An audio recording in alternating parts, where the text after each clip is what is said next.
តោះមកស្លបែបចិនម្ដងមើលស្ងោរជីឆាយមួយខ្ញុំទាំងអស់គ្នាមកចំណែកគ្រឿងផ្សំខ្ញុំទៅសេដាក់នៅខាងលើណាចំណែកសាច់ជ្រូកជ្រាំដាក់អំបិលប៊ីចេងស្ករសំខាន់បំផុតគឺម្រេចដាក់ច្រើនបន្តិចដើម្បីឲ្យឈ្ងុយហើយឈុំវាឲ្យសព្វចូលជាតិគ្នាល្អ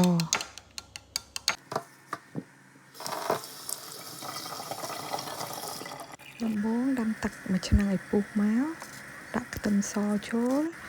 បន្ទាប់មកដាក់សាច់ជ្រូកយើងសូនវាមូប៉ុណ្ណឹងយើងចូលចិត្តទៅដាក់វាចូលទៅក្នុងឆ្នាំងឲ្យអស់ថែមទឹកត្រីបន្តិចស្ករប៊ីចេងភ្លក់មើលតាមចំណង់ចំណូលចិត្តរសជាតិអ្នកផ្ទះរបស់យើងចង់បានរៀងខ្លួនសម្រាប់នេះតៅហ៊ូខ្ញុំកាត់វាជាដុំឲ្យហើយ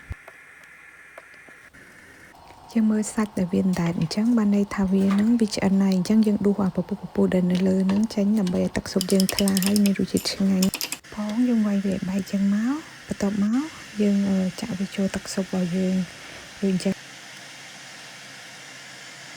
ខ្លះគេអត់ដាក់ឯងផងតែខ្ញុំដាក់តែដើម្បីយកប្រូតេអ៊ីនខ្លះតបតែយើងឃើញវាពុះល្អហើយយើងចាប់ផ្ដើមចាក់តៅហ៊ូយើងចូល